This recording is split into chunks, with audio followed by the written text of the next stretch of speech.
Next stop everywhere.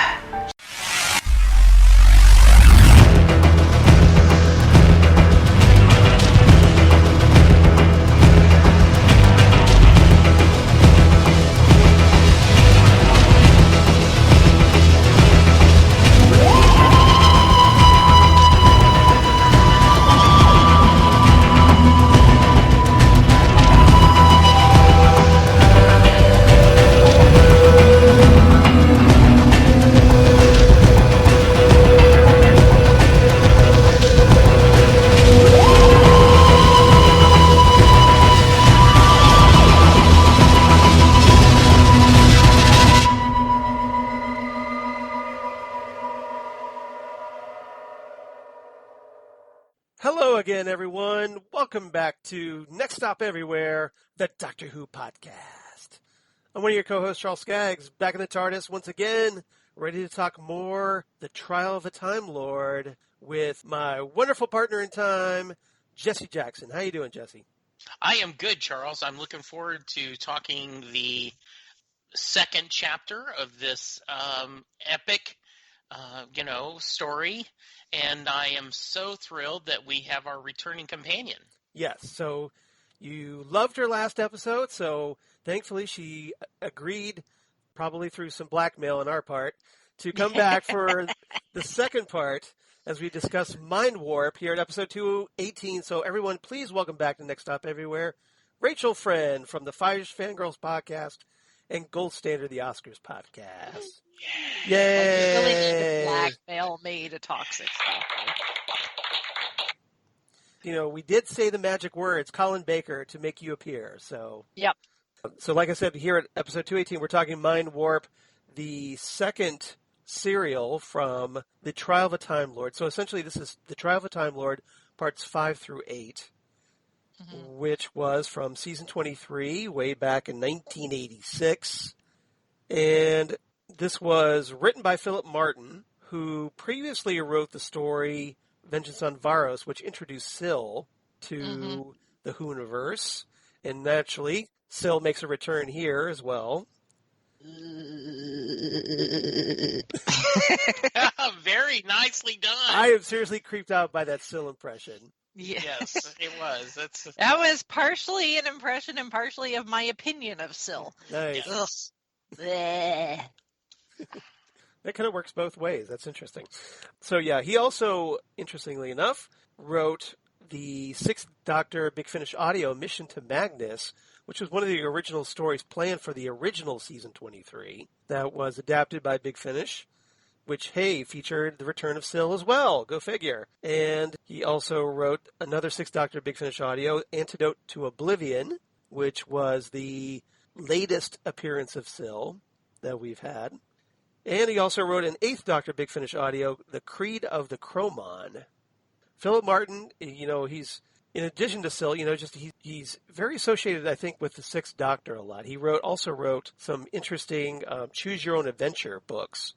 Mm-hmm. If you happen to have those. I know I do. I have one of them. Yeah, I've got the whole 6 set, so I was very happy that I managed to find them in a bookstore somewhere. Very cool. Yeah, that's kind of cool. Yeah, they're very cool. So if you remember those old Choose Your Own Adventure books, they did. Yeah, sure. They did like 6 that came out featuring the Sixth Doctor and Peri, if I recall correctly. So yeah. Oh, nice. This one was directed by Ron Jones, and like I said, was the second serial of season 23, featuring, of course, the great Colin Baker. This would be the part where Rachel gets to go, yay, Colin Baker. Yay! Or squee, or whichever floats your boat. Yeah. And also the final appearance, at least the final televised appearance, of Nicola Bryant as Peri Brown. Mm-hmm. Well, final proper appearance. Yeah, not including a cameo that turns up in the Ultimate Foe, but yeah, we'll talk about that when we talk about the Ultimate Foe. Yeah. Yeah. So first, I want to get into everybody's general thoughts on this one because this is the second serial. So when we discussed the Mysterious Planet, obviously it raised some questions, and we get a little bit more of the mystery behind the trial and a rather shocking conclusion to this serial. So, Rachel, since you're our special guest companion, once again, why don't we get your quick general thoughts before we start diving deep into this one? This one is, it's really good as far as the acting is concerned. Right. I think with what they had to work with, I think Colin Baker did the best job that he could. Brian Blessed as our, kind of guest appearance here. Varumnik. Yes. Which this is post Flash Gordon, so he's a great guest appearance in this story, but the story is kind of convoluted. Mm-hmm. I mean, I guess when you narrow it down to brass tacks, it's you've got another member of Syl's race, the Mentors, that apparently their species or race or whatever, their body and their brain don't grow at the same rate. Which kind of explains a lot as far as their personalities, right? Yeah, a little bit. A little underdeveloped, perhaps? Yeah, maybe just a little. So they a little bit have this reptilian brain. Yeah, so they have like this, this mad scientist, Dr. Guy Crozier, that has been working on perfecting brain transplants and is going to try and save, this guy, member of Syl's race. Yeah, Lord Kev, Magnificence. And, but then then you throw, King Yrcanos in there, and just Brian Blessed just eats every scene that he's in. Pretty much, Yeah, but there's this old back and forth. It's like, is the doctor, because mixed in with the whole trial thing. Yeah. And the doctor's like, at certain points, he's like, I have no memory of this. This is not how this happened. There's no way this could have happened this way. And of course the Valyard is like, oh no, this absolutely had to have happened because the Matrix can't be tampered with. Da, da, da. Yeah. Foreshadowing. So a lot going on, basically. Yeah, there's a lot going on here. All right. So Jesse, how about you? What are your general reaction to this one? So I have questions. I will wait till we get to the topics, right? Fire away. But there is a lot going on. I am glad to hear our Rachel, our learned guest companion, say convoluted, because I was thinking like, okay, am I just not? Because I've often said you have to be in the mood to watch Doctor Who, classic Who, because it's a different kind of storytelling than modern. And I certainly enjoyed the series. I mean, I enjoyed the 4 episodes, but I just have a lot of questions, and I think I'll get to them when we get to the topics. But overall, it was good. Now, what's funny is, Linda's going to the bedroom. Mm-hmm. She's like, okay, I'm going to shower. She had come back from her workout, and like, okay, I'm going to watch Doctor Who till you get out. And she's like, with the scenes at the planet with the kind of black and white kind of thing, like the planet, how weird it looked. Yeah. She's like, that looks really strange. I'm like, well, it's. You mean that kind Doctor of Who. color tinted? Yes, exactly. Like somebody took the tint level on the television and turned it all the way to the left. Yes. So I thought that was kind of funny. She was like, wow. So anyway, I'm really looking forward to talking to both of you about it. Okay. And I want to give Rachel props because, if I'm not mistaken, she's wearing her Exploding TARDIS t-shirt today. Yep. Yay!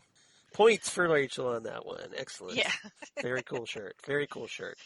So, there's a lot going on in this one for me.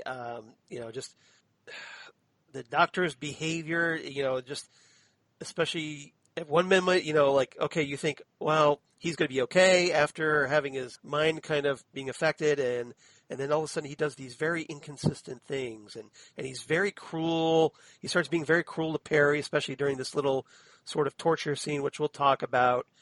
Man, the story kind of runs off unsupervised and just kind of goes everywhere in every direction without a really coherent narrative. But ultimately, it builds to this climactic scene which results in what we're told is Peri's death. And so, which should have been like this big emotional moment. And that's one of the things I want to talk about when we talk about our third topic, that it didn't really feel like that to me. It wasn't certainly, as emotional as even, say, Adric's death was. I mean, whether you hated Adric or you liked Adric, you were still affected by it. But I think in a lot of ways, and we'll talk about this, that it wasn't as affecting because of all the other craziness with the trial going on. So a lot of things to figure out, and I have every intention of finding out what it is. So we'll get there. All right. So guest cast this time, we have the return once again of Michael Jaston as the Valeyard, Linda Bellingham as the Inquisitor, and as Rachel said, the great Brian Blessed as King Yrcanos, best known to people of, say, a Generation X era as Prince Voltan from the 1980 Flash Gordon movie. Dive! Gordon's alive. Yes.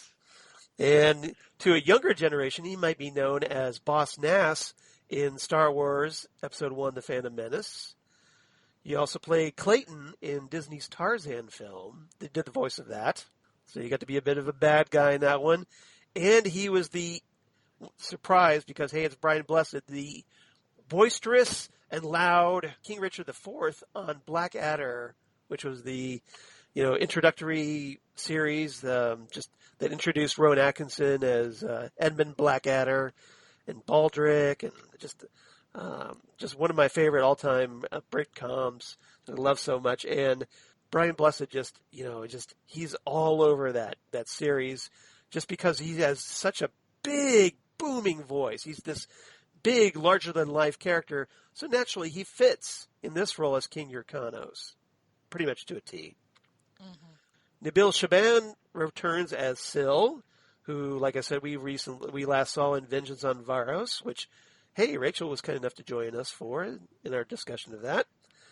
And he also returned, like I said, for Mission of Magnus and Antidote to Oblivion. And interestingly, he was in the film Children of Men, the film that starred Clive Owen, if you're at all familiar with that film.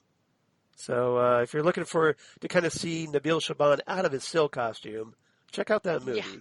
It's quite a surprise. So highly recommend checking that out. Christopher Ryan turns up as Lord Kiv, who another actor who's acted in both the classic era and the modern era, because he played the Sontaran. He's played a couple of Sontarans in the modern era. He played General Stahl in the Sontaran Stratagem / The Poison Sky. And he played Commander Strack, because, hey, they're clones, right?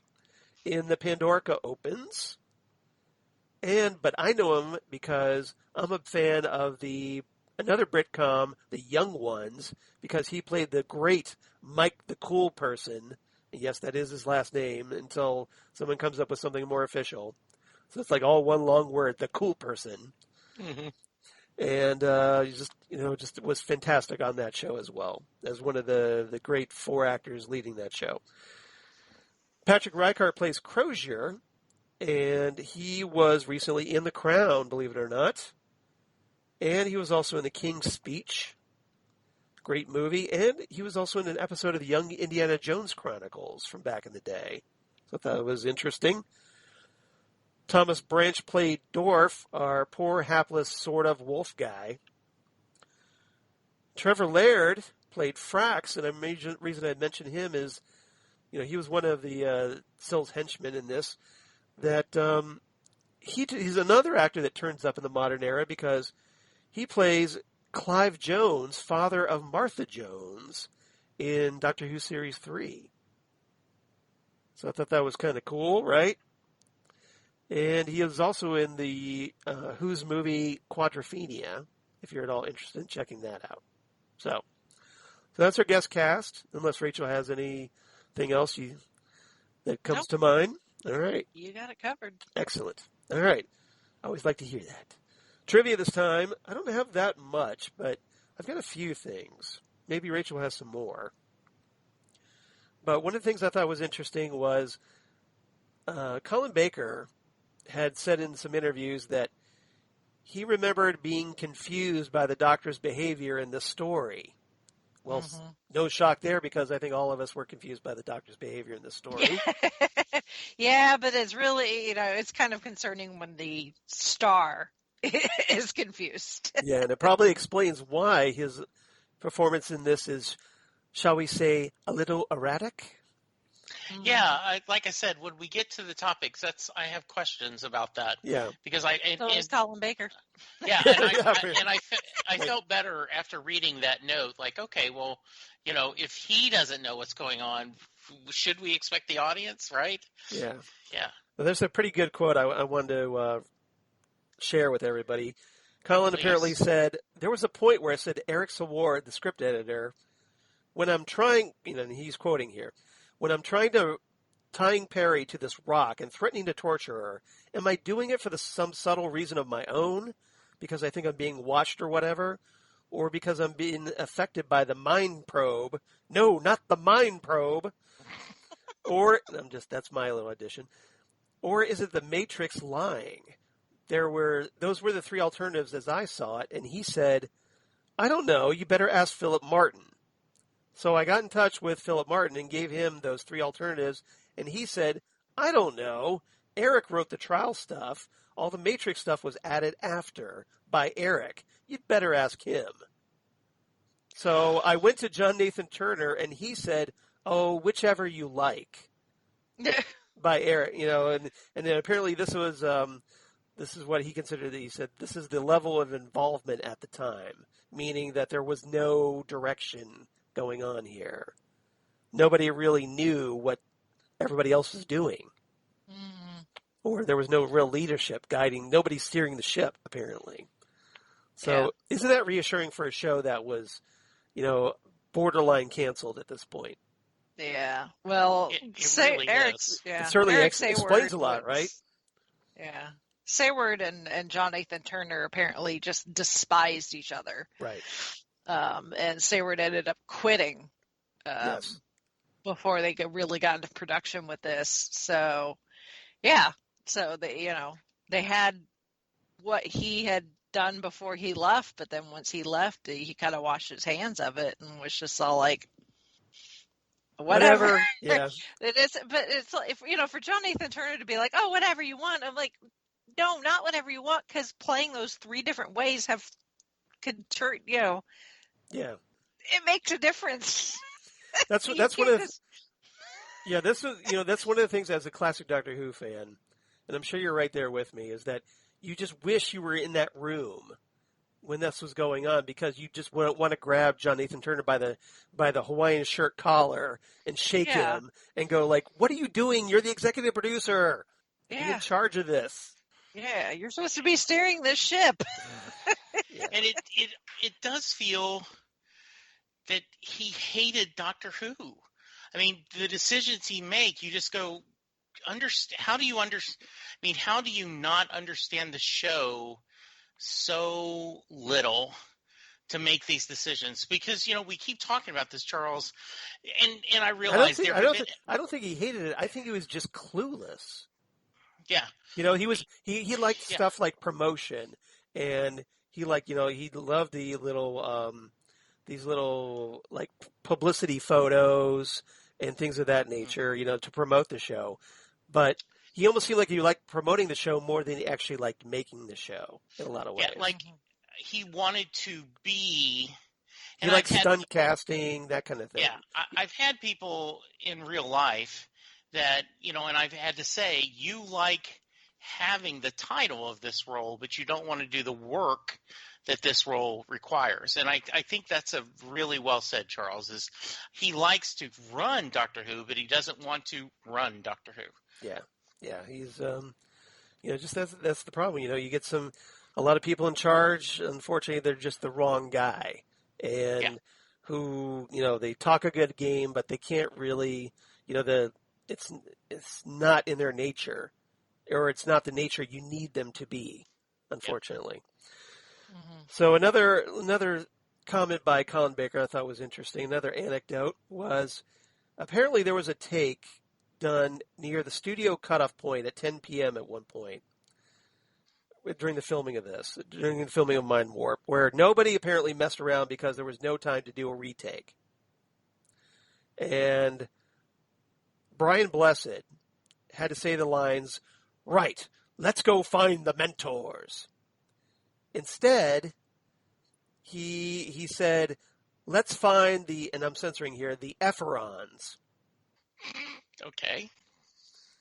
There was silence in the studio at this point, and Colin Baker and Nicola Bryant expected Brian Blessed to get told off by John Nathan Turner, but hey, remember, it's John Nathan Turner, so all he did was say, "That wasn't very helpful, Brian." And Brian Blessed reportedly replied, "Sorry, old boy, can never remember the effing words." So they ended up having to do a retake, even though they didn't have time for it. Go figure. So I don't remember. I can't remember if you guys either one watched Supernatural. I did. But no. okay. So there's a point where it was supposed to end at season 5, and then Kripke left, and then at season 6 they kind of clicked over, and then 10 years later, Yeah, exactly. Yeah. But there's this meta episode in season 6 where the boys end up being in a world where Supernatural is a TV show, right? And the showrunner goes, season 6, move on. I could see Turner going, season 23, move on. Yeah. That's funny. Peri's final fate happened in part because apparently Nicola Bryant was really interested in playing a villain. And she was disappointed that Peri's death ends up getting negated in The Ultimate Foe. She liked the idea that Peri just died. So thought that was die kind of a hero or live long enough to see yourself become the villain. Yeah, nicely said. Nice yes. Dark Knight reference there. Points to Yes. Rachel again. Yeah, that's excellent. But yeah, she just thought it was kind of cool. Maybe she was just sick of Peri whining all the time and just like, yeah, let's just kill her. Kill my character. I don't care. I could come back as Lord Kiv, I guess. And interestingly, Philip Martin's novelization of Mindwarp, because he did the Target novelization, he suggested in the novel that Peri and Yrcanos settled on Earth at some point after their marriage, with Yrcanos becoming, and this should surprise no one, a professional wrestler. Yes. With Peri as his manager. Yep. Look here, brother. Yeah, exactly. I'm taking you down, brother. I got you for 3 minutes. Yes. It's playtime. Oh, yeah. Step into a Slim Jim. Yeah. That kind of thing. For room, Nick. Yeah. That could have been a lot of fun. I would actually love to watch, just like for an episode, I would love to watch Yrcanos as a wrestler. I agree. Wouldn't that have been awesome? A lot of fun. That would have been a lot of fun. With Peri, with Peri in the corner, like, oh, here's Peri with the steel chair. Whack. Yes. Arguing with Linda McMahon. That would be pretty funny. Yes. I would or love whoever that. Stephanie McMahon, I guess, is Vince's daughter. Yeah. So, yes. But anyway, I thought that was funny. All right. Yes. Rachel, funny. did you have anything else that I overlooked to share? No, I think you covered everything I had written down. All right. Although, yeah, Two for two today. Brian Bless's performance as King Yrcanos in this is base F off of his performance as Prince Voltan in Flash Gordon. Right. So, even though supposedly there were other people considered for Yrcanos, supposedly the part was written for Blessed. Yeah. And it's just, and interesting, I remember reading that he turned down like a film project for this. Yeah. I thought I saw that too. Yeah. Yeah. But essentially, his character here and, playing Prince Voltan in Flash Gordon and also King Richard IV in Blackadder, pretty much the same character. Yeah. It's just, we need this loud, boisterous, like larger than life guy. Well, yes. Get Brian Blessed. Yeah. It's like, that ticks all the boxes right there. Yep. So, but a very cool actor, and I really like him. I like him as an actor. I think he's fun. He's fun to watch. He's certainly not dull. I'll give him that. All right, we have 3 topics today. All right, let's start digging into this rather convoluted thing. Let's do the mind warp again, everybody. Thank you. And it's just a jump to the left. Let's talk topic number 1. Let's talk the Sixth Doctor, Peri and Yrcanos. So I want to talk about the Sixth Doctor after they arrive on Thoris Beta, getting his brain scrambled a little bit, and then, just acting so inconsistently.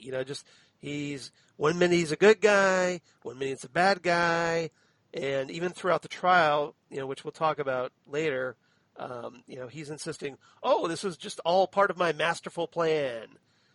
And you're not really sure, and I don't think even he was sure, as it turns out, that, that was indeed the case.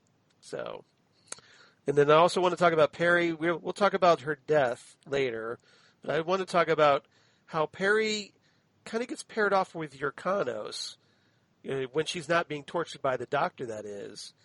And which makes for a very odd send-off episode for Peri. So I want to get everybody's thoughts. Jesse, since I started with Rachel first earlier, why don't we start with you on this one?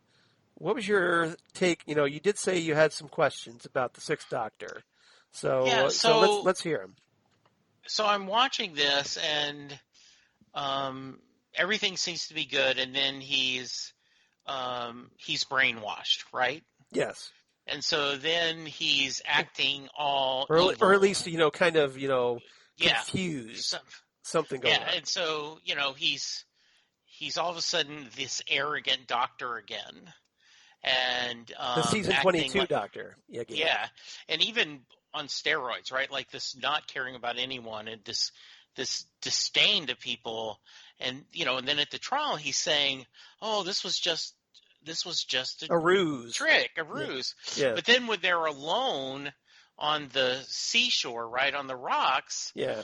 when he was torturing, when Peri's all like chained up to the rocks. Yeah. He's continuing in character.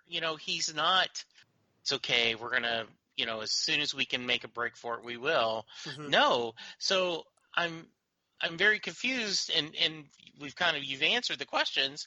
Colin didn't know which way to play it, right? Like, right. Is this doing, because, he's saying in the trial, oh no, man, I was just, I was on your side all the time, right? Like I just was pretending to be with the bad guys. And so I just found that a little hard to watch and enjoy. I don't particularly like my doctor being evil. Mm-hmm. I guess that could be fun for a little change of pace, and then later redeemed himself. But there wasn't a clear redemption for me. Just kind of all of a sudden, okay, now I'm better or something. So please, you are really good, Charles, and I think Rachel, you are too, at taking chaos and connecting the lines for me. So tell me what you guys think about this. I think you're absolutely right. That's what I think. It's very hard for me personally because, and obviously, Colin Baker's explanation certainly, for lack of a better word, explains a lot, right? He didn't know how to play it like you said, so consequently, it comes through in the performance. Colin's own, just inherent ambivalence, or I'm going to say ambivalence, but just lack of direction comes through in this character, in this performance. So the Doctor is equally all over the place. And maybe Colin should have kind of taken a little more ownership of the role. And, like if nobody else was going to give him direction on how to play the scene, he should have played it how he wanted to play it. And maybe he did. Yeah. But it certainly doesn't seem like it. I mean, it just kind of seems like, well, nobody's telling me what to do. I don't know what to do, so I'll just wing it. It's kind of like maybe that's just me. That's just my take. No, I think that's realistic. I want to hear what you say, Rachel, but it's like that the commercial, like the Geico or whatever, like, don't be your parents. Like, pick a lane. Yeah. Like, Colin, pick a lane. Like, Right. what are you? Are you playing the gleam in your eye, and I'm trying to be, or have you really been, mentally controlled? So yeah. Yeah. What do you think, Rachel? I think I don't know. Rachel sounds because, equally confused at this moment. yeah, well, because it's like, well, and even Colin Baker said this, he's like, if the doctor was truly playing along, thinking that he was now on the side of Crozier and, Syl and, essentially the bad guys, then he truly would have had to torture Peri enough that if they were watching, Right. that they would believe it. Yet while he's got Peri tied up there on those rocks, he does say to her, "We are being watched." Right. Exactly. So that makes you think that Right. he's just But- pretending. Yeah. But then then his actions after that don't really dictate that. Yet, Yeah. and this has been my complaint with Peri, is she's so thick-skulled and does not pay attention to what's going on. Well, now not anymore. Now she's hollowed out skull. Yes. Well, no, she's Yes. plain-skulled. Yeah. Exactly. That she does not pay attention to what the doctor's saying and put two and two together to make four. Yeah. Sometimes. Granted, I know they're in the middle of something really scary, life has been threatened, and, you don't always think straight. Yeah. Right. But still, it's like, how many times have you been in situations like this with the doctor? Right. But maybe she's worried that the doctor, and this is just me speculating here, like Jesse brought up a great point that I want to kind of emphasize, is that essentially what Colin's doctor in this episode is essentially the season 22 doctor. This is, or even worse, this is almost the doctor in the twin dilemma, a little bit. This very unpredictable, occasionally violent doctor. Remember, this doctor strangled Peri at one point. Yeah. One of my major pet peeves about that episode is that, just the doctor was exceedingly violent with her, to the point where you kind of wondered, why is she continuing to travel with this guy that tried to kill her? And maybe she's worried that the way he's acting is, that doctor that she saw before, that horrific doctor, post-regeneration, returned. And then maybe she figured, well, maybe it's just a temporary thing and he'll come back to his senses. I don't know. I'm just, throwing out ideas. Like, if I was writing this scene, or writing this story, I would have definitely made it a little more clear-cut about what the doctor's motivations were. Like maybe you could figure, knowing what we know about the Matrix and the trial going on, that maybe Colin could have played this a little more over the top, as almost a villain type for most of this, because as we find out later, surprise, the Matrix isn't telling the actual truth after all. And can be manipulated. It can be Right, manipulated, exactly. right? Yeah. So maybe just for the sake of that, and this would have proved the doctor in the courtroom's point that, this is all a farce. This would have been more of an example. That would have tipped him off that something is wrong here. Yeah, I agree. Because the doctor in the courtroom should have been like, well, that's not, I would never do that. That's not how I would, I would never treat Peri like this. So I would make a little more clear distinction. But that wasn't the case here, sadly. And because of that, it does give a little bit, it does keep the audience guessing. Like, what is the real thing going on here? Is the doctor really this way, or isn't he? So it does keep the audience guessing, but there had to be a payoff, and there wasn't a payoff in this story. You took the words right out of my mouth, Charles. I was going to say, was there a payoff? Yeah. And the other thing, and this may be jumping ahead, but I applaud that they were trying to do something different Right. but I don't know if they serve the companions right. I mean, as I've said, this is one of the few classics that I've seen before, and so we don't really get a Peri goodbye No. because it's kind of out. It's a cliffhanger. It's a cliffhanger. Yeah, and then our next companion, Mel. Mel, right? Yeah. We don't really get an introduction, right? She's just there. Well, Big And- Finish and did that's- one, thankfully. But Yes. Yes. But Yeah, I know, right?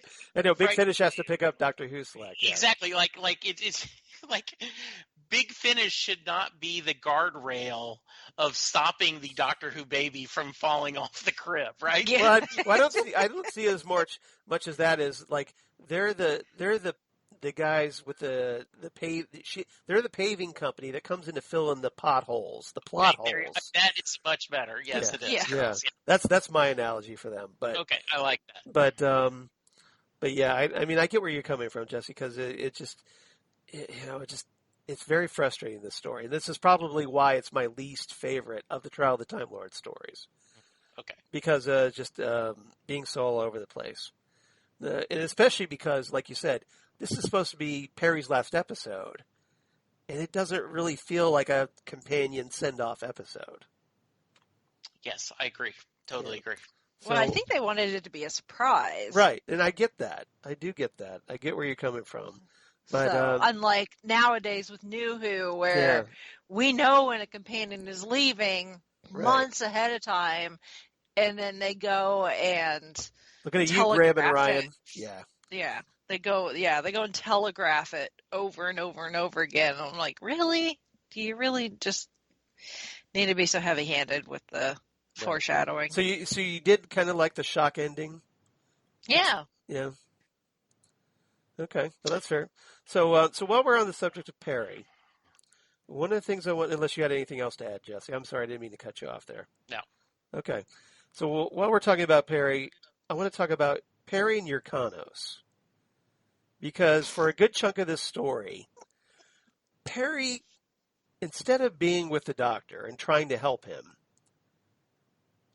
she gets saddled with Yrcanos. She's stuck with this guy who, and Dorf, which, okay, maybe, Dorf is, this wolf guy that, was mutated by the mentors and, feels like, he's essentially like a pet. So requires limited supervision.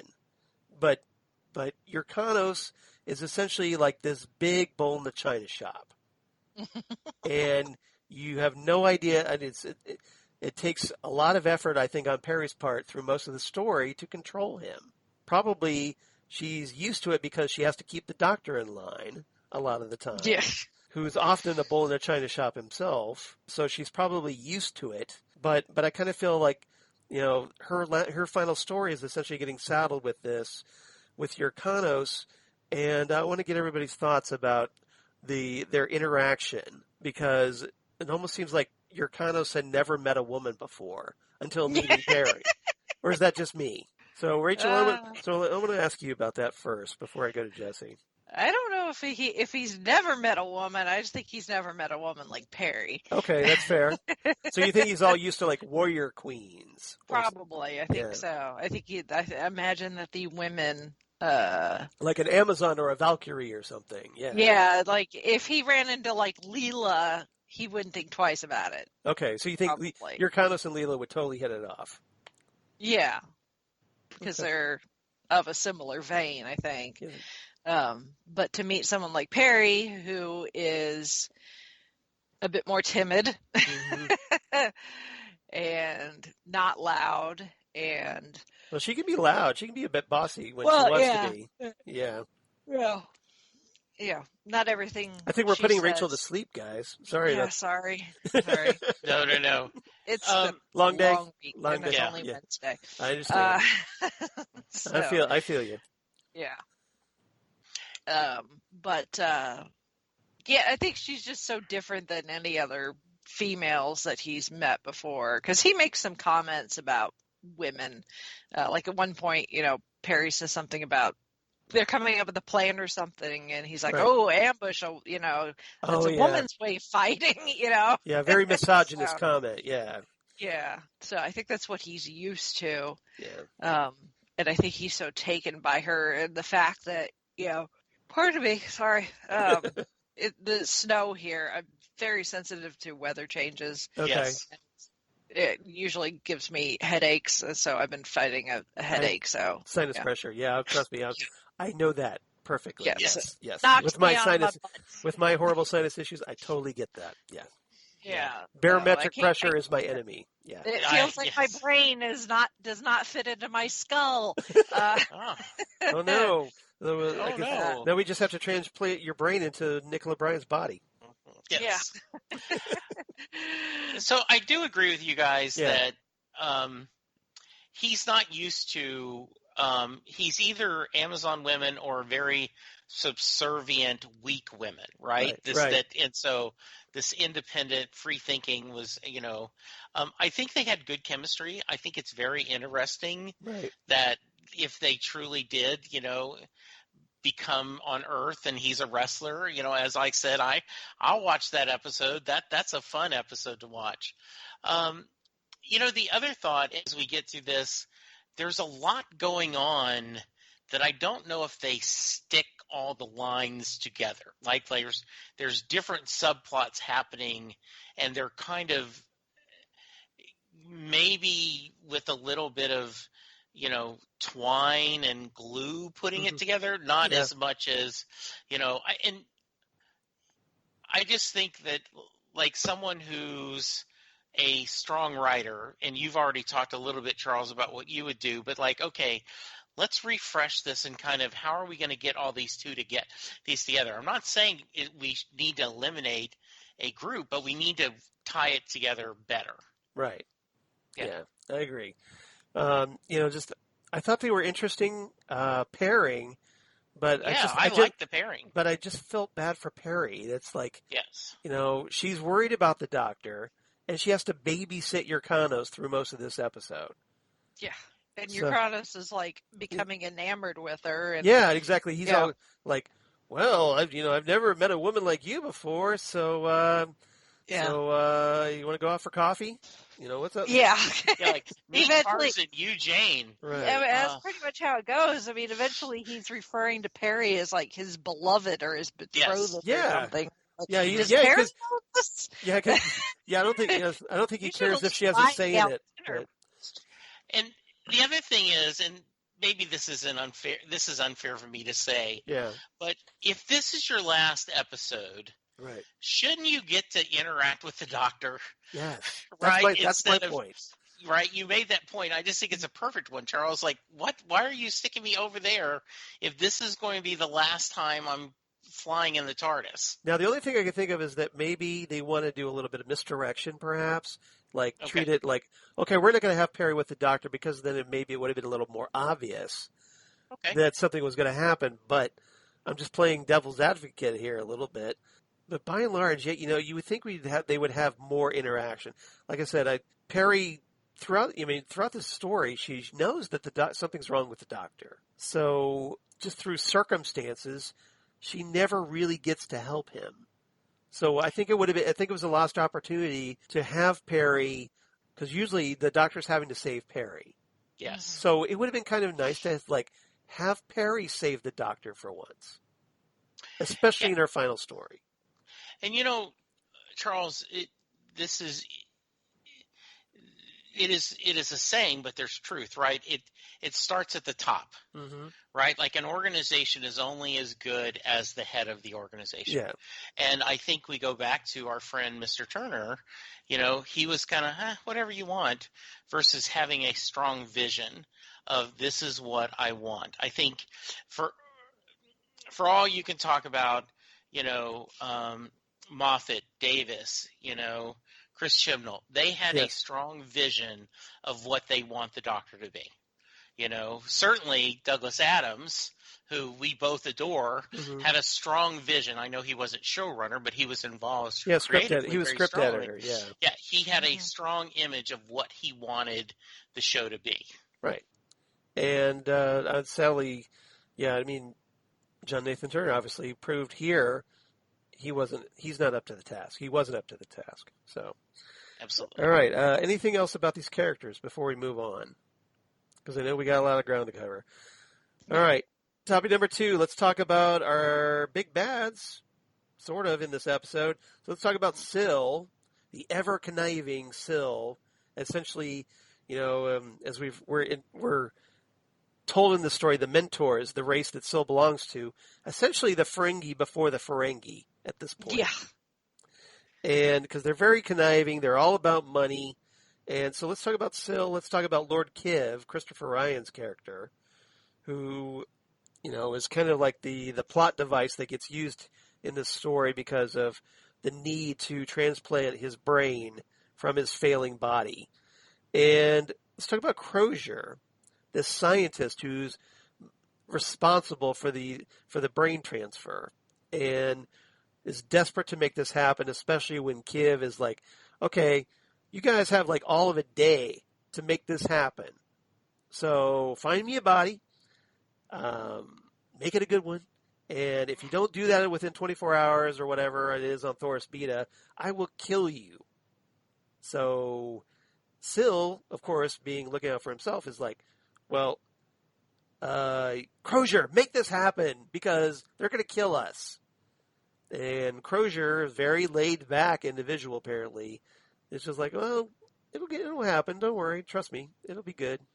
And so I want to get everybody's thoughts on this.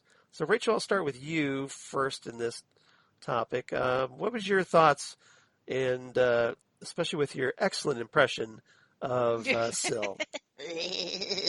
Yeah, I don't know how Nabil Shaban does that thing with his tongue, but it's impressive, that thing. Yeah, apparently he got that from a snake. He's really good at it. He apparently. visited a friend who had a snake, and he just randomly thought, "What would it sound like if a snake could laugh?" And that's what he came up with. That's pretty good. Yeah, I mean, it's good. It's definitely unique. It sets Syl apart from It's memorable. Other baddies. I think I mentioned when I was on talking about Vengeance on Varos that Syl makes me ill. Yeah. The laugh, especially, just yeah. Now, have you listened to any of the Big Finish audios that he's in? No, not yet. Okay, because maybe Syl's a little easier to take when you don't have to look at him. Maybe. I don't know.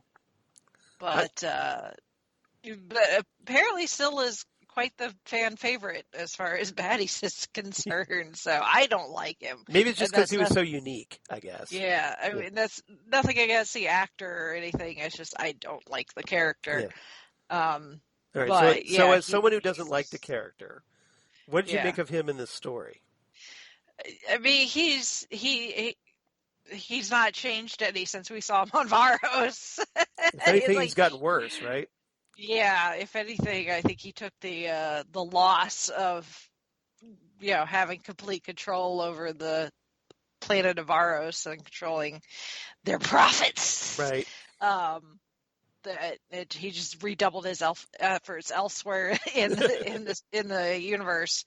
Because once again, in between all of the scientific stuff with Crozier, we go to this one room where all the mentors are just kind of hanging out, and it's all like, we're in negotiations, Yeah. you're interrupting our profiteering.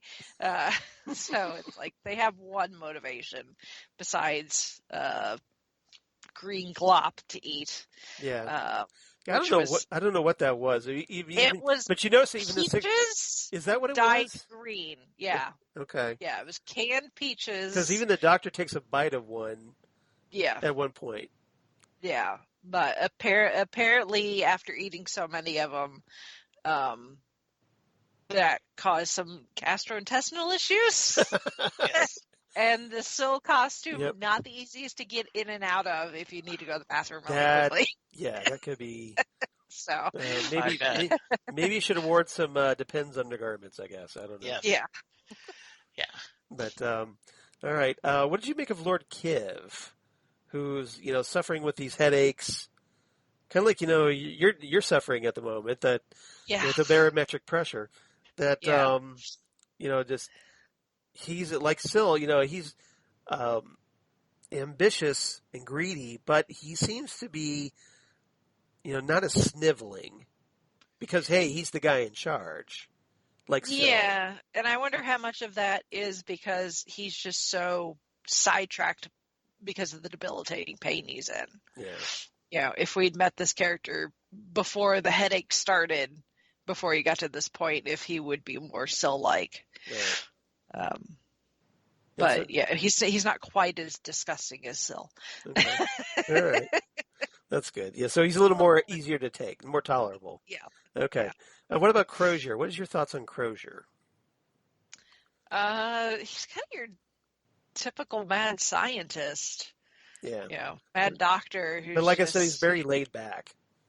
Yeah. Almost like he has these sleepy eyes. It almost looks like he's just like, don't worry, it'll happen. Yeah. It's almost like he's probably been working towards perfecting this particular procedure for a long time. And he's like, I'm just going to stick with the scientific method. And if you don't like it, too bad. Because this is science and we got to do things in a sciencey way. Otherwise, it won't work. And then where will we be?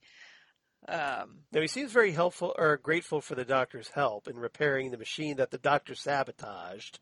Yeah. And, one of the things, obviously, the very disturbing part that takes place toward the end of the story is where he sees Peri as the solution to everything he's been looking for Lord Kiv. And he's kind of like, hey, nice cranium you've got there. How's that for pickup line? Exactly. Yes, I right? was thinking the same thing, right? Like, hey. Yeah. So he's very excited by this, and I thought that was interesting.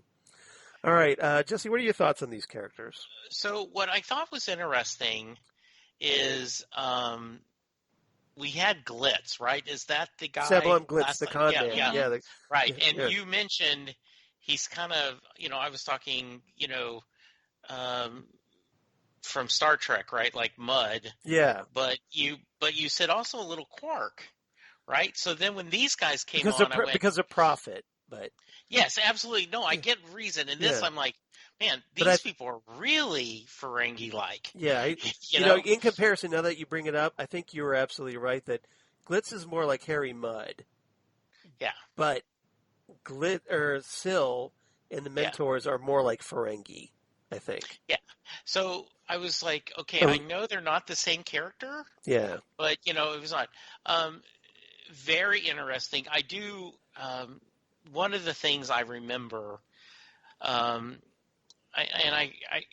forgot what podcaster I heard, but someone talked a long time ago about, watch actors eat on screen because young actors will make the mistake of eating a lot, and then you have to eat that same amount every time you do the scene. And versus, more experienced actors know I may have to do 5 or 6 takes on this, so they'll move the food around or maybe just one small bite. So I'm thinking of the, dyed peaches and then going, maybe should have tapped the brakes a little bit. Yeah, because Nabil Shaban just kind of slams those things into his mouth, and like, obviously he's got to play Syl as being very gross and disgusting. So it's called kind of like running down a little bit, and it's all over his hands. Yeah, pretty much like that. Yeah. Yes, and it's in a little bit of because Star Trek, right, is my core, right? Like, I'm thinking of the Klingon food, like fresh gok, or it's something. And so, it's still wriggling. Yes. Yeah, they're really disgusting villains, but they're fun villains. And I think you're right on. This cold-hearted evil scientist. It's like this is a problem for him to solve. He doesn't care. Like, okay, I've got to get this guy's brain into a new place, and, I don't care how many eggs I need to break to cook an omelet, to mix our metaphors. And so I thought it was an interesting I mean, I thought they were good villains, and I can't remember. Have we talked about the episode where Syl was in the first? Yeah, Vengeance on Varus. Okay. Yeah. Well, Okay. I was talking with Rachel, but you weren't there for that. Okay. Remember we talked about Okay. that last time? Yeah, That's okay. That it was just Rachel and I. So. Okay, that's because I didn't Rachel remember seeing him before. So yeah. So I mean, really disgusting villains that are fun to kind of dislike and be disgusted by. Yeah. All right. Anything else before we move on? Okay. Not for me. Okay. Topic number 3, final topic, and this is kind of the biggie. So let's catch up with the Doctor's trial, the courtroom scenes, and let's talk about the Time Lords, because Time Lord shenanigans are taking place here in a big, big way. And let's also talk about the death, and I'm using that in quotes, of Peri. So, Rachel, we'll start with you on this one. Doctor's trial. So, your beloved Sixth Doctor, still on trial, still essentially scrambling to catch up with whatever the Valyard has planned for him. Yeah. And the odds are obviously stacked against him here. Yeah. So, what did you make of Colin Baker's performance in these scenes and the Doctor as, he discovers that his companion, Peri, is presumably dead in this point? Peri has perished. Peri has perished, exactly. It's right there in the word perished, exactly. Yep. You can't spell perished without Peri. Yeah. Like I said, despite the confusion because of the lack of direction, I think Colin's performance is great, especially once, we get to that huge cliffhanger and it's like, oh my goodness, Peri, and it's obvious that he's concerned. Yeah. And upset at the thought that she may be dead. And that I think this just goes to show, that he does care for his companions, regardless of how much of a jerk he may be sometimes. As opposed to occasionally strangling them? Yeah. Yeah. Well, regeneration sickness aside, we can't all be angels. Sure. My doctor was. I'm just saying. Yeah, well. I'm just teasing. Yeah. But my doctor's more fun. My doctor. I see how it is. My doctor was the devil. So. You mean the Time Lord Victorious? Yes. Yeah. No. In Good Omens. Oh, that's true. Yes. Well, he wasn't the devil. He was a demon. He was a demon. Yeah. Yes. Yeah. No, Sherlock is the devil. Yes. It's true. That's true. Right. Or Doctor Strange is the devil. Anyway, so. All right, boy, that just went a whole pop culture gamut there. Yeah, it did. I love it. Yeah, word association. But just the that was worthy of Ghostwood, by the way. Yeah.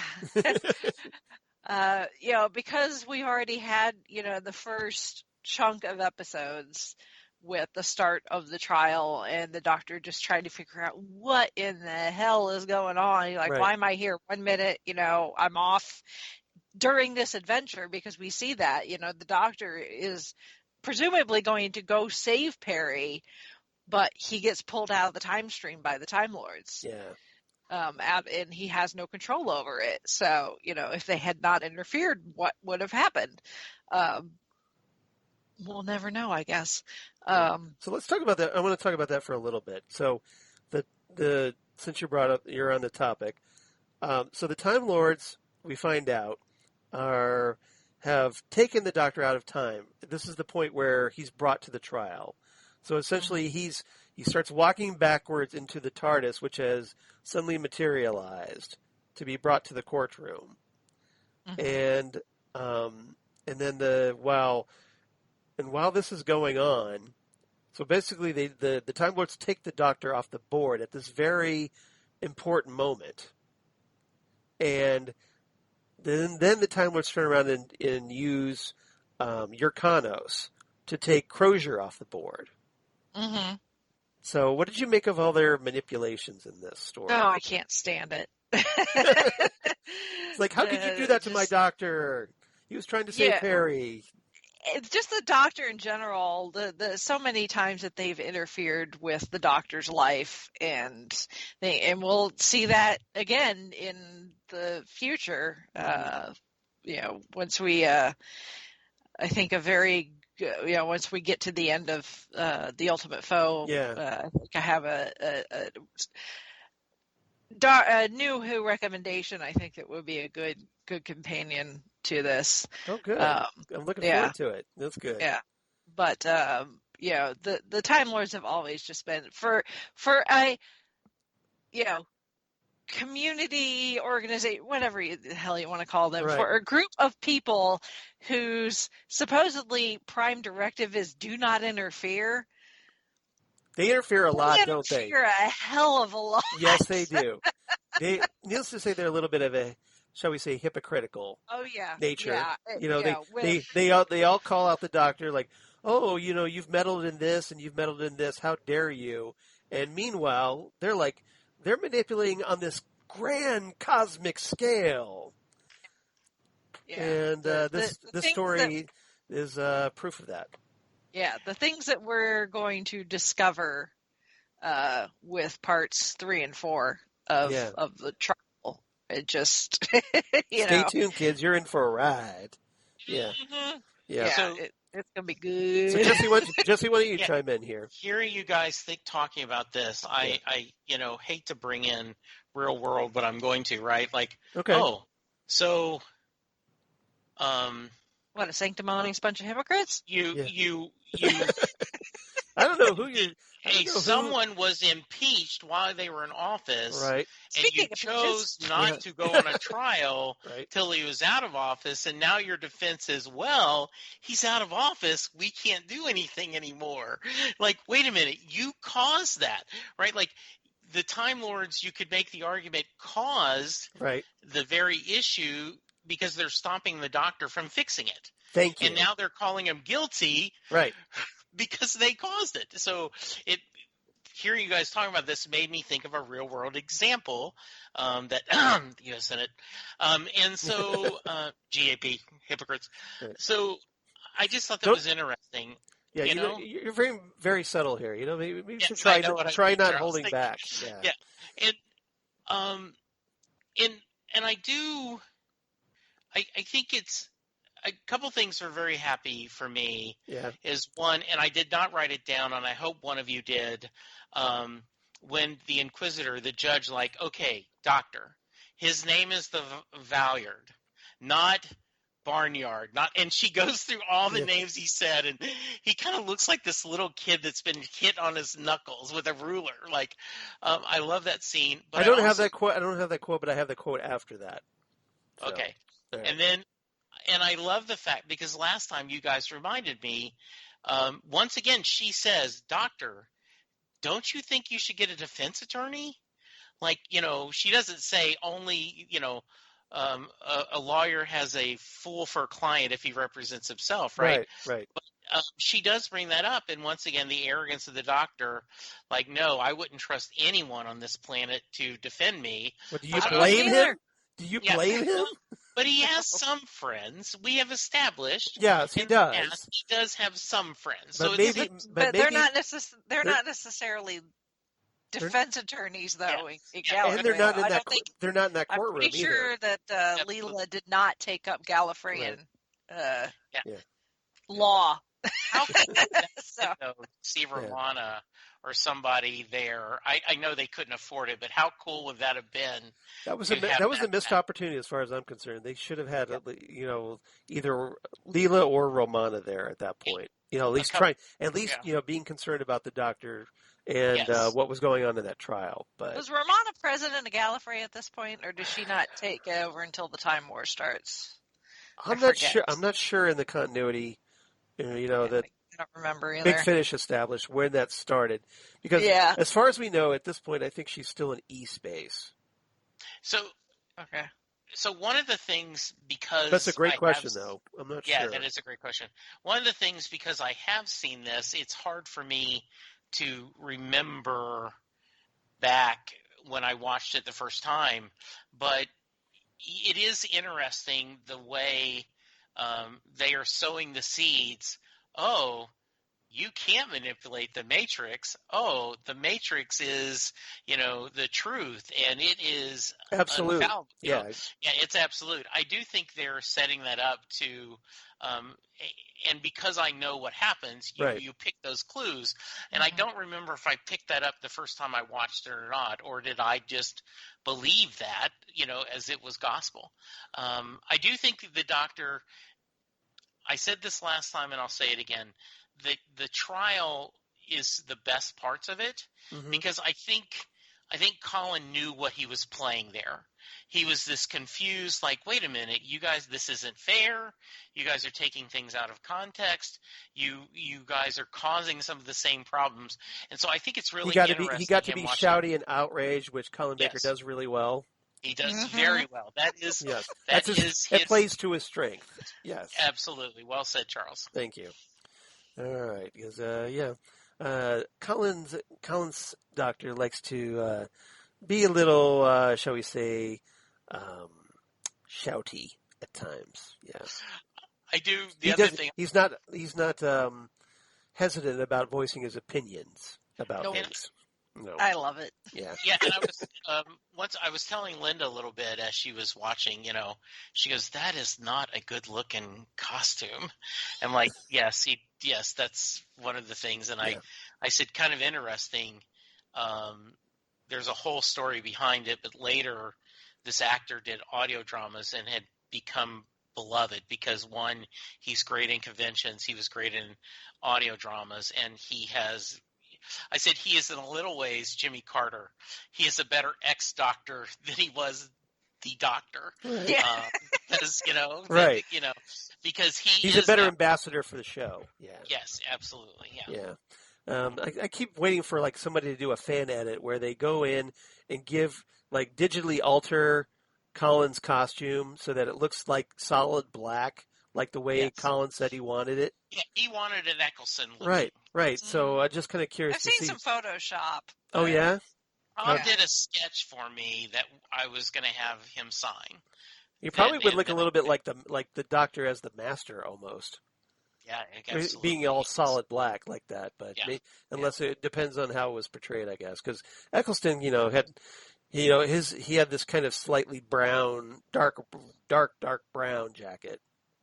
It was very worn, so it didn't look quite as black. But it's I've seen that jacket up close. Yeah, that's lucky. Yeah, jealous. All right. So let's talk a little bit about the death of Peri, because as what we're told by here that people can't see. the death with the sharks with the freaking laser beams. Yes. And the Jewish space laser. Yes. That's for Nick. That's for Nick. Yes. All right. Hi, Nick. So I want to talk about this because, again, this is another instance of Time Lord manipulation, because as we find out in the course of the story that in addition to extracting the Doctor from his timeline, to bring him to the courtroom, they use Yrcanos as an assassin. They essentially try to time it so that they put him in this kind of time bubble, which pauses him a little bit to kind of sync up events, as I understand it, so that he can burst in at the right moment and kill Kiv and especially kill Crozier, because they're so supposedly afraid that Crozier's, technology of brain transference will be used. So, that it supposedly would affect all life in the universe is what we're told, which presumably is kind of BS, because I'm looking at you, Lady Cassandra O'Brien in New Earth. Moisturize me. Jumping bodies left and right. So what did you guys make, and I'll start with Jesse on this one, since you did such a great rant about the Time Lords here.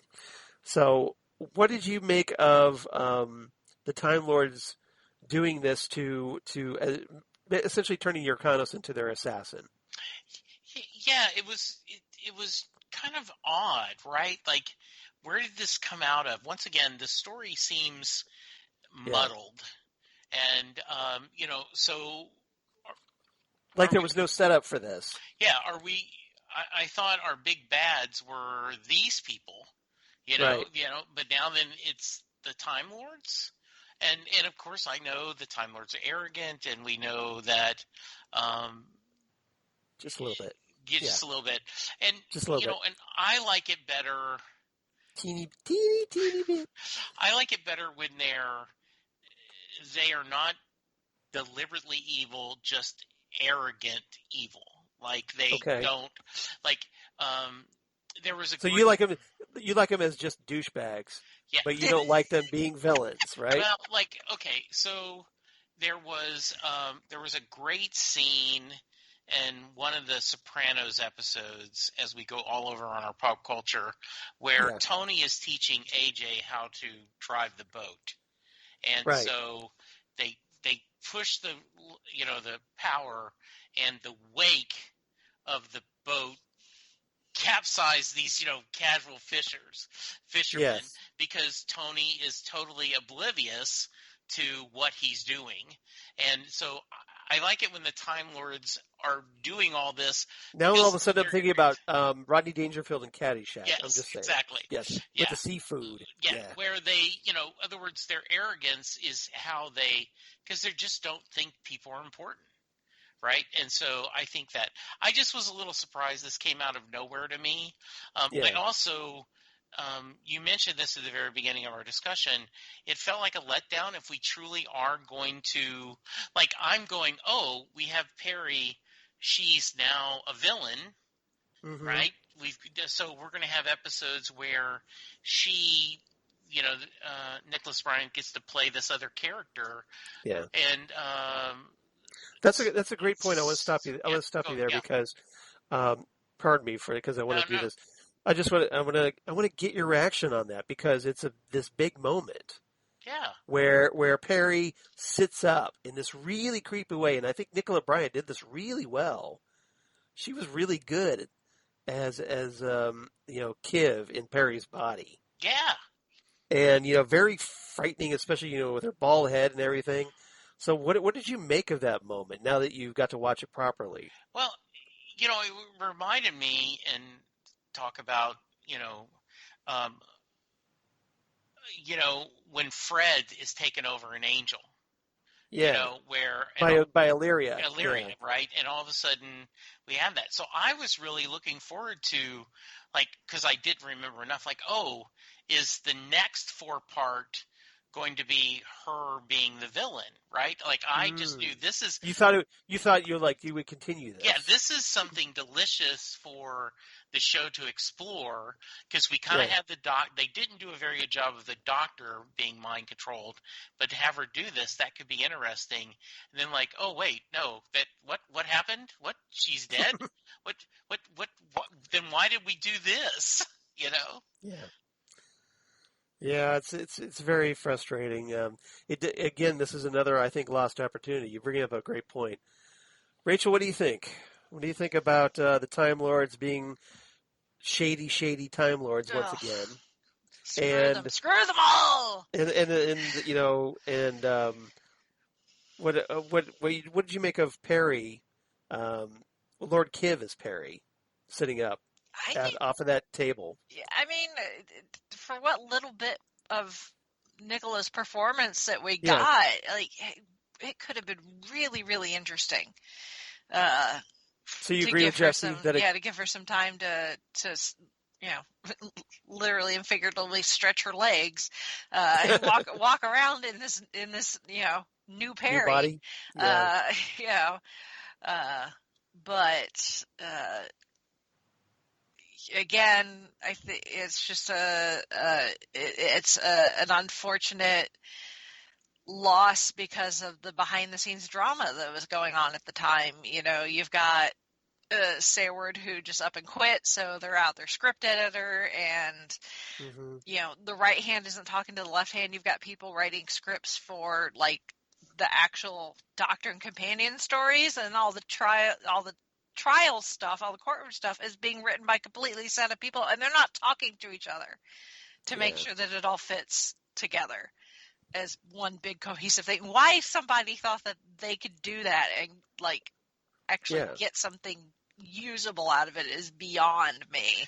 Maybe they thought that it would be, the trial being written by, Saward and whatnot, that it would make more sense, that it would, because, you didn't have a bunch of writers, you just had one writer in charge of that. But when it comes to relating that trial to the various serials, then it became a problem. Yeah. Well, and one of the things a couple weeks ago on the Gold Standards, we talked about Casablanca, and it famously had 3 sets of writers, and you can actually dissect that some of the funny dialogue came from this set of the Epstein brothers, I believe, and other parts came from this and and somehow magically that makes a modern classic. Sometimes you get lucky, sometimes you don't. Sometimes you get lucky, but this time you didn't. You're absolutely right, Charles. It's like, and even if, and once again, I know the UK does not do typical writer rooms, but you could see if they did, like, okay, come back and now then, okay, you've written this, now let's do a thing together to make this more seamless. Yeah. Yeah, when you have more writers and they're able to spitball ideas that maybe, well, hey, the writer that's writing the trial scenes maybe didn't think of, or maybe anticipating something that wasn't anticipated for, and consequently you get a better product. Yeah, as a group. Yeah, than you did by yourself. I don't know. So it's hard in a lot of ways because I know speaking as a writer. Obviously I like to feel in control of my work, and sometimes you get a little protective of it, and you don't want to share as much unless you go in intending to share. So, but in this case, when you're juggling all this stuff, I think it would have made, I agree, a writer's room, or at least sitting down, having these various writers have a meeting once in a while and coordinating. Have tea time together or something. Right, right. And I do realize, as I put on my sunshine and rainbow cap, we are Monday morning quarterbacking, right? You're putting out. Well, a actually, show. we're kind of 35-year quarterbacking. Yes, exactly. Okay. You're trying to put out a daily show. You're under pressure. The budgets are being cut, and so. We are being able to see this from, a different perspective with love in our hearts about this show. So it just, and I think if we didn't care so much, we would not talk about the missed opportunities. And I think you've said that 2 or 3 times, Charles, this episode, where there were things they could have gone that just really would have been special, I think. Now, Rachel, since you're an old school fan like yours truly, do you remember how you felt the first time that you saw that scene where Peri wakes up on the operating table and it's Lord Kiv inside her body? Did that shock you? Do you remember? I don't know when you saw it the first time, but I was just kind of curious if you remembered what your first reaction was to that scene. Because it's pretty surprising. I don't know if it shocked me. I thought that she looked really weird without hair. Which apparently the bald cap was just barely attached to Nicola's head, and she could not make any like extreme facial expressions, otherwise it would wrinkle too much. Yeah, how funny. Which it already did anyway. Yeah, so it doesn't look good. Yeah, so she couldn't like move her eyebrows. Yeah. Which actually kind of works because she had to be all like villainous. Yeah. So she could be like staring and intent and like that. Yeah. But Jesse, but what about you? What was your reaction to seeing Well, that for the first time? I was excited about it, and I agree. Her kind of robotic look is like, oh, I'm test driving this new body, and I'm not quite sure what I've got yet, and that worked. And I was like, okay, this is going to be fun. This is going to give her a chance to show her acting chops, and really how cool to have a companion now. Not necessarily the big bag, but the big bad, but someone, an adversarial for the Doctor would be fun. Okay. Yeah. All right. Anything else about the story? I know we talked a lot, but anything that we overlooked? Anything anybody else wants to add? I can't think of anything. Before we bury it once and for all. Yeah, I mean, because this is in the middle of the sandwich, so it's kind of like obviously, we can't really talk. We can't talk resolutions, but all we can talk about is the advancement of the trial storyline a little bit. All right, so to be continued, guys. Next episode. Dun, dun. Dun, dun, dun. Yeah, I'll do this.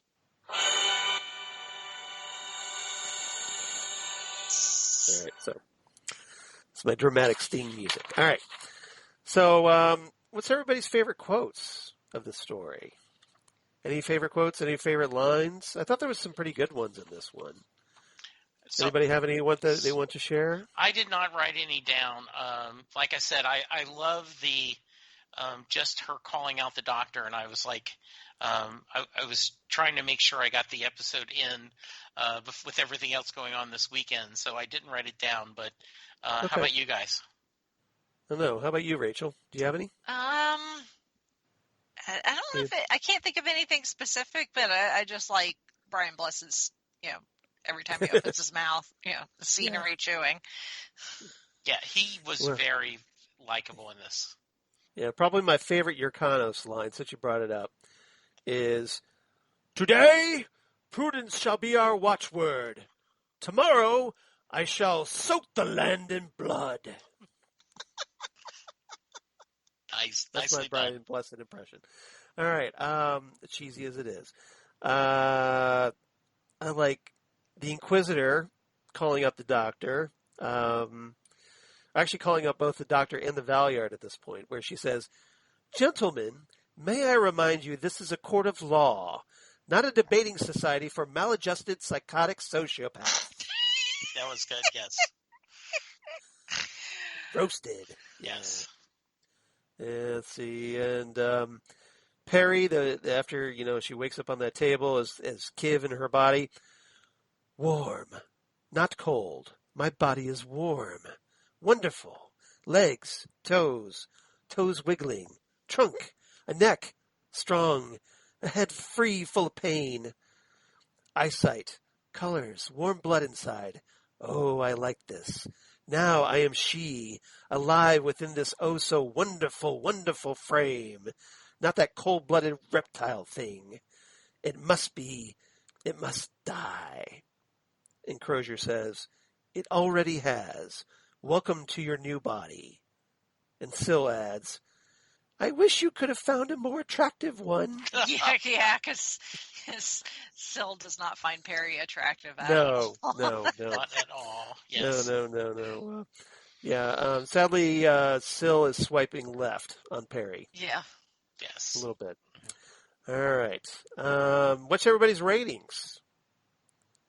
Rachel, I'll start with you first. I mean, it's not the best. It's not the worst. It's just again.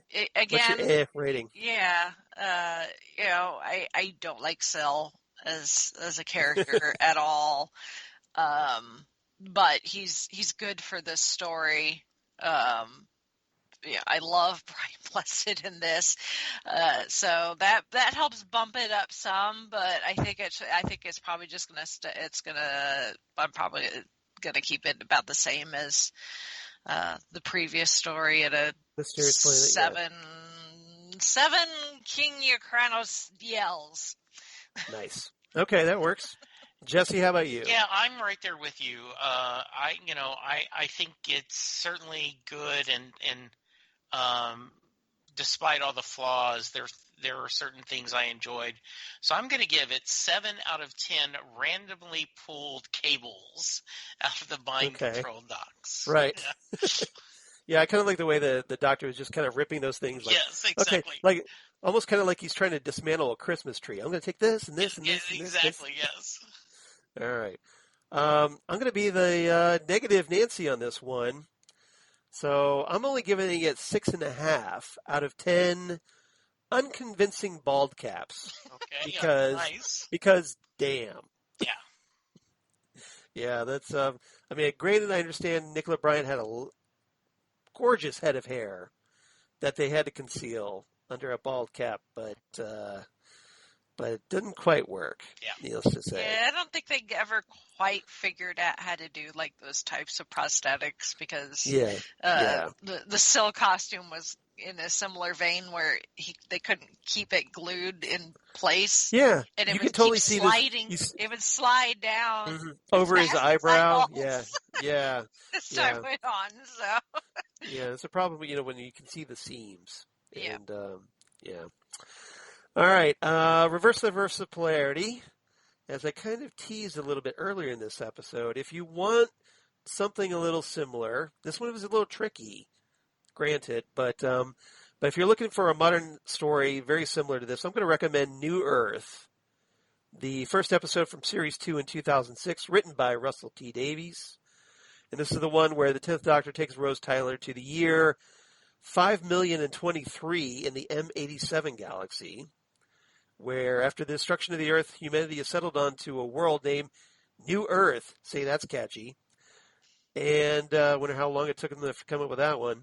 And the Doctor is summoned by psychic paper to Ward 26 in a hospital in New York. So in this one, they get reunited with the Lady Cassandra, who somehow survived all that with the end of the world, and find out that, Lady Cassandra has a way of jumping bodies. And she jumps into Rose's body, which causes all kinds of wacky chaos. And, there's no Time Lords around, so I guess they can't be too upset about it, right? And, this is suddenly not a big threat to the universe, but anyway. We've talked about this one that it involves these. Essentially, you find out that the Sisters of Plenitude have been forcibly infecting artificially grown humans with every disease, so that the sisters can discover cures for these diseases. And Cassandra ends up releasing the humans, and they end up kind of doing the zombie thing. And until the Doctor, of course, comes up with an idea of let's just grab all the medications we can find, scramble them up, and throw them in a shower that everybody can just kind of walk through and magically cure everybody. Because that's how science works, right?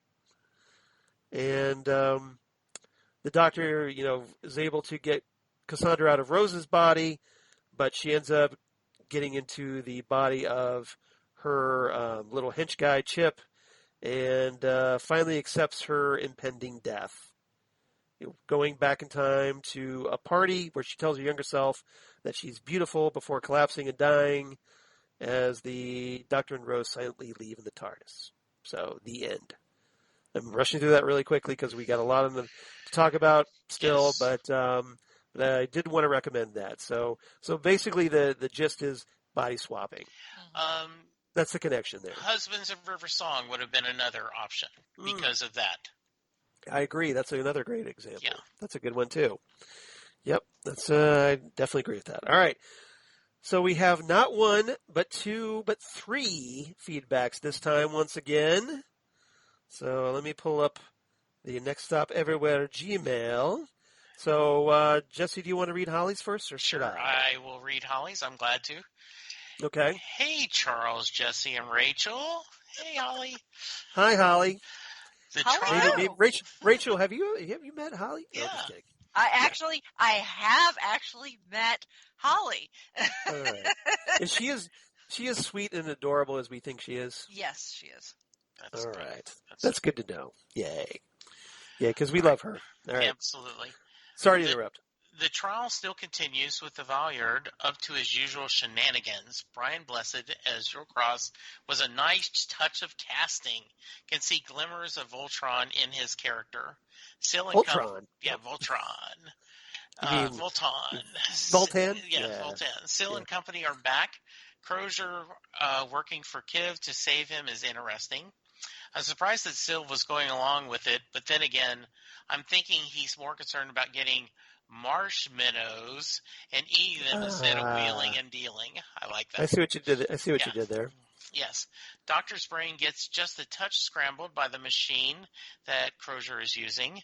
Him turning against Peri, and then Doctor saying that it was a ploy when it's brought up in court when he really doesn't know for sure. Uh-oh. Sure, the Matrix never lies. Beginning not to believe that. Really? I'm sure Peri is getting flashbacks to the way she was treated at the beginning when the Doctor first regenerated into his sixth incarnation. See? You guys brought that up. Yes, you did. Yep. Don't blame the Doctor for being paranoid at all about having someone from Gallifrey defending him. Peri is doing well handling Yrcanos, probably from her experience with the Doctor. You guys also brought up that. I'm also seeing that Yrcanos is seeing something in Peri as well. The Doctor tried his best to try and convince Crozier not to test Peri to see if she was compatible for Kiv, but he didn't try hard enough. At this point, if I were him, I would have tried to get to the TARDIS and get him and Peri out of there, and the timing couldn't have been more coincidental that the TARDIS appeared when the Doctor was on his way to Peri to bring him in. Oh, Valeyard, the Doctor didn't abandon Peri. You set things into motion that made he not be with her when she needed him. Yes. Doctor, keep that feeling that something else is going on. All in all, a decent episode. I'll wrap it up here. Holly from Wisconsin. Thank you, Holly. We love hearing from you, Holly. Thank you so much for writing in. Even if you are spoiling a 35-year-old mystery. No, I'm just kidding. I'm just teasing. All right. So, we'd love to hear from Holly, obviously. And David K. Proctor writes in. So Dave checks in about Mindwarp. He says, "Hi, everyone. Hope everyone is well." Well, thank you, Dave. Hope you're doing equally well, if not better. I have to agree that what Jesse said last week, the trial is the best part of these stories. I like how the judge lights up both litigants in the proper procedures and warns them both on proper decorum. I also like this starts out with more interaction in the courtroom instead of more passive watching of the films. The man-wolf is weak, referring presumably to Dorf. This is perhaps the worst makeup job I've seen, given limitations of technology. They were making werewolf movies in the 1930s that looked better. Yeah, but probably with a little better budget. Yeah. Than what Doctor Who had. Hollywood tends to pass out a few more dollars than TV. Just a little bit, and because I think Doctor Who had by this point had the budget of like 2 rubber bands and a rubber ball. I don't know exactly. You could get more food from the value menu at McDonald's with the Doctor Who budget. Yeah, pretty much. And have change left over, right? Yep. Lord Kiv is a real capitalist taken to an extreme. He and Syl remind me of Ferengi. Yeah, we brought that up. Yeah. Especially when Kiv said, "What's worse than being dead? Poor." Nice attitude. Yeah. This brain-altering machine must usually work fast. They barely have the headpiece on, and Syl starts grilling the Doctor. By the way, the Doctor behaves after being removed from the table. Perhaps one shouldn't just jerk the probes loose. The Doctor seems a little rattled. A little bit. Yes, indeed.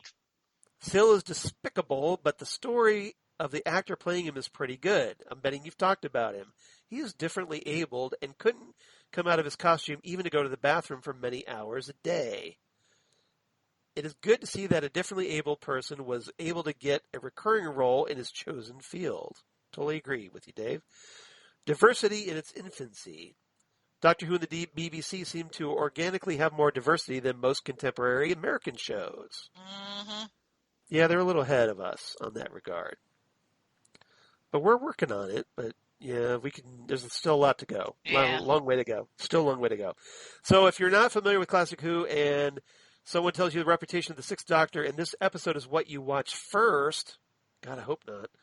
Yeah, you'd The be behavior, really confused. right? The behavior exhibits will seem dead on. I don't think he is as bad as people think, and I know Big Finish improves him. Oh yeah, quite a bit. But when he is under the influence of the brain transfer, he is a butthead. So does that make Peri Beavis? I don't know. The scene on the beach where Peri is in chains is such a snidely whiplash scene. Simply replace the beach with train tracks, right? Yes. The brain transfer is a miracle. Oh, and I want to say points for the Dudley Do-Right reference there, Dave. The brain transfer is a miracle. The man can put any brain into any body. The surgery takes minutes, no scars or bandages, just a minute of confusion. Later, he changes the brain to mind transfer. I guess that makes more sense. Yeah, because he's essentially streaming it, right? It was good to see a Klingon. Yrcanos could have been the original Star Trek, the original series Klingon for sure. Well Verduna is a different word for Sto-vo-kor, the Klingon version of heaven. Or Valhalla. There is a bit of a plot hole in the end. Clearly, the judge has foreknowledge of the events and thus the evidence. She has already formed an opinion about the correctness of her and the council's actions. She cannot be unbiased and should recuse herself. That's an interesting argument. Doctor should have pulled that one. However, earlier she seemed to not have knowledge of what was coming, so she is duplicitous as well. The Doctor should be very nervous about his chances. Earlier, the Doctor asked if Peri was dead and was told that she was alive. Now everyone but him knows she is dead, so he was lied to. Something very corrupt is underway. Yeah, a little bit. This is a better story than the first installment. I give this one 9 big, giant, egotistical hats. Probably referring to the Inquisitor's hat, presumably. Please stay well. Yrcanos had a pretty good that's helmet true. thing too. Yeah, it was kind of like a old samurai helmet. I thought it looked kind of cool on him. I liked it. Only Brian Blessed could get away with that. No, the only thing I didn't like was their ridiculous amount of guy liner and eye makeup that these. It's like, okay, so Yrcanos is supposed to be this. Blessed could get away with that. This big warrior, but apparently he's got eyeshadow and eyeliner and it's a look. It's so 80s. He looks a little bit like he just stepped out of a Duran Duran video. Or no, I was thinking on Game of Thrones, right? Yeah. The Dothraki, the Dothraki. Dothraki. They're kind of a little like that. The warrior paint. Yeah, they did have guy liner there too. Yeah, you're right. It's a good point. He was Dothraki before it was cool. Yes, exactly. So we'll call him Colin Yrcanos. Yes, I love that. Yes, isn't that a cool name? Yeah, so somebody's going to totally steal that for their internet handle or band name, Colin Yrcanos. This is all right. So please stay well and stay safe, David K. Proctor. So thank you, Dave. Yeah. Always great to hear from you. Yeah. All right, Jesse, you want to read the third one, or you want me to? I will. I can. So, okay. Our new listener, our new feedback guy, Jeff Hilke, came back again. So thank you, Jeff. We really, really appreciate it. Hello, Charles, Jesse, and Rachel. Charles, thanks for reading my email last week. And don't worry, you pronounced my surname perfectly. Yay. The E is silent. So E is said, he says. Yes. Oh, the E is said. That's right. This is my first time watching Trial of the Time Lord, and I don't know if this is the way it was intended, but I find myself more interested in the courtroom scenes than the actual stories thus far. Seems to be the consensus here. Yes. Yeah. A couple other thoughts. Assuming Yaz is present for the upcoming regeneration and her seeming obsession with the Doctor, I wonder how Yaz will handle it. Oh, very nice. We are Mhm. very looking forward to New Who. Like Jesse, I really wish Eccleston had done season 2, as I was wondering if he was looking forward. I'm wondering if you guys are looking forward to upcoming Big Finish stories, and yes, we are. We will, Oh, yeah. once they comes live, we will Yes. be talking about a couple of those here. Yes, we will. Yeah. Finally, Charles, I like the idea of Richard Ido as Dr. Ayoade. Yeah. Yeah. As Dr. 14. Stay safe. Have a good week.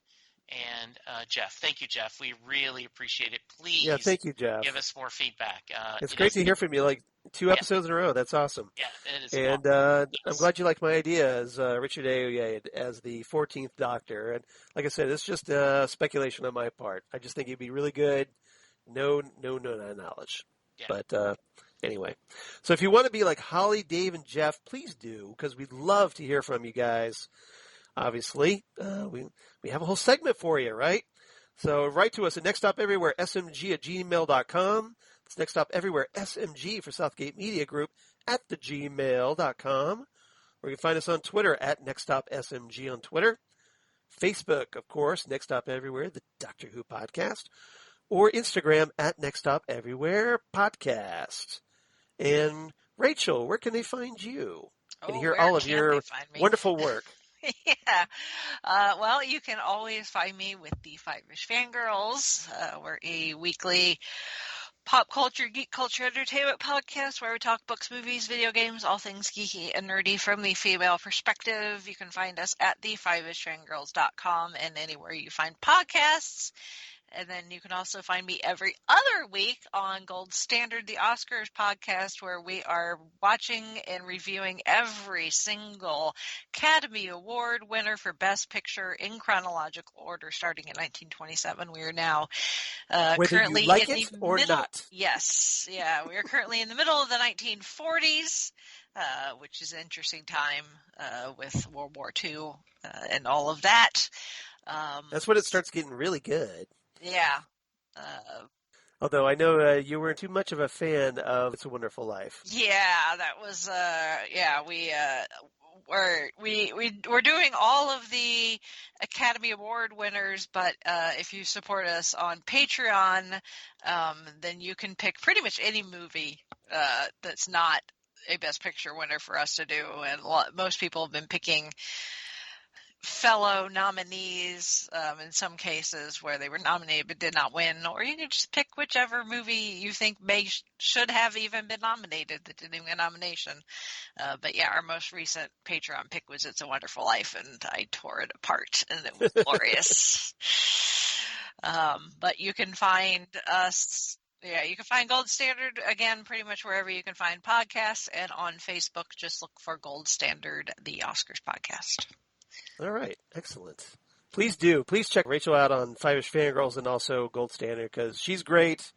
And thankfully I was on there recently and got to meet 2 other Five-ish Fangirls. So it was just wonderful to talk. I really enjoyed it. So highly recommended. Hopefully I'll get to meet the other 2 at some point. Yes. Because I got to complete the set, right? That's the completest for Yep. me. All right. So, Jesse, how about you? Where can they reach you? Well, you can find me on the internets on Twitter at Jesse Jackson DFW. You can find me, Jesse Jackson, on Facebook, Instagram. You can hear usually Charles, Nick, and I talking the fandom zone about WandaVision. When yours truly isn't blowing up the schedule, it's my fault. I own it. We've had some different schedules, so stupid February. Yes, February's been a rough month, but this week I may not be live, but I am going to send in my thoughts, so you'll hear that.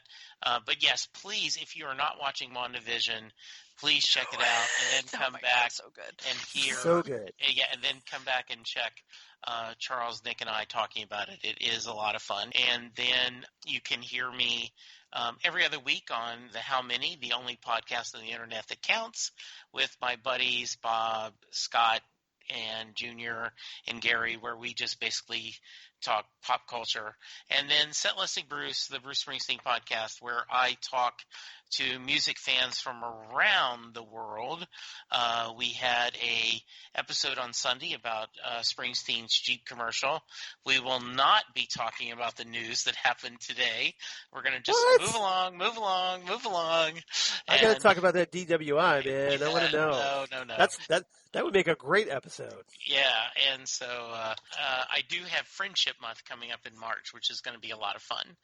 So, Charles, how about you?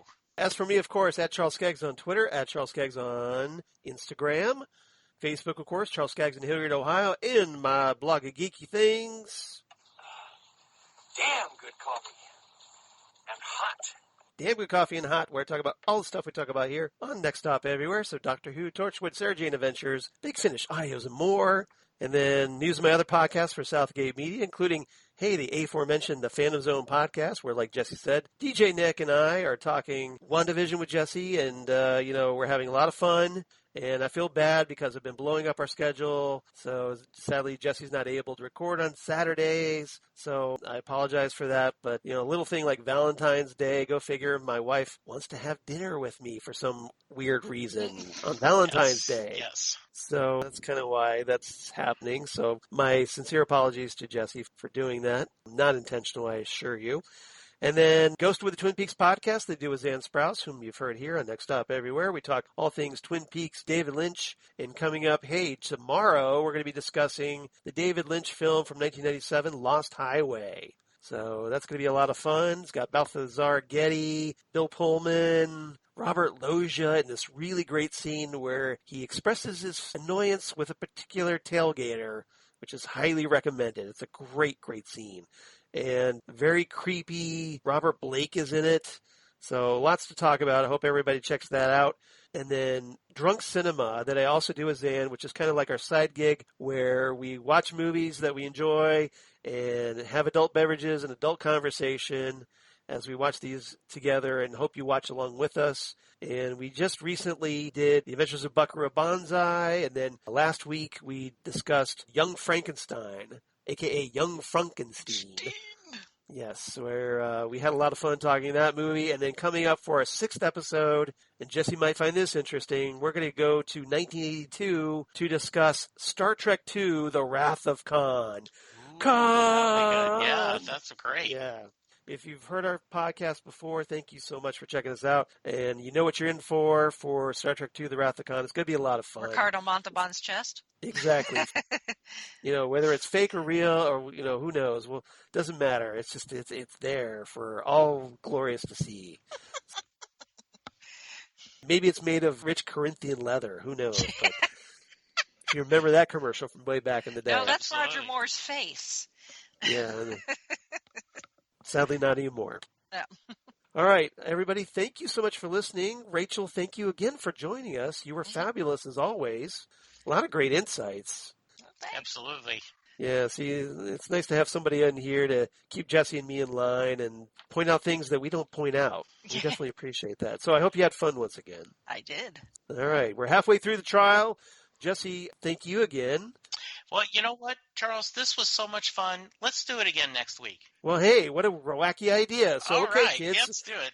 We're halfway there. Whoa, living on a prayer, right? Yeah. Doctor's on the witness chair. So next time on Next Stop Everywhere, episode 219, as we discuss Terror of the Vervoids, the third serial from Doctor Who Season 23, a.k.a. The Trial of a Time Lord, parts 9 through 12. So this is our third serial, rounding the halfway mark, starting to head for home. This one's, I think, a really interesting one to talk about because essentially it's like an Agatha Christie storyline in space. Mm-hmm. Okay, good. All right. And we also get the introduction of Mel, although we're not properly introduced to her, but this is her debut, technically, on Doctor Who. Written by some of my favorite Doctor Who writers. So Pip and Jane Baker? Jane Baker, yes. Really? That would be interesting to talk about. All right. So, and we get a great special guest appearance in this story by Honor Blackman, who, if you guys remember, played Pussy Galore in the classic James Bond film Goldfinger. Nice. And she was also in The Avengers. Great actress, and I really enjoyed seeing her here. As a Bond fan, I really geeked out hard over this. I really thought it was great. So there's going to be a lot of good things to talk about this story. And Jesse, any final thoughts before we sign off? I appreciate it. And Rachel, thanks for hanging with us. This was just a joy. And as always, Charles, thanks for steering the ship and keeping us on pace as much as we can. Yeah, I steered as best as I can, ultimately ended up crash landing on the planet. But nothing in the world can stop me now. So, everybody, thanks again for listening. We'll see you next time right here for Terror of the Vorvoids, episode 219 on Next Stop Everywhere, the Doctor Who podcast. Goodbye, everybody. Bye.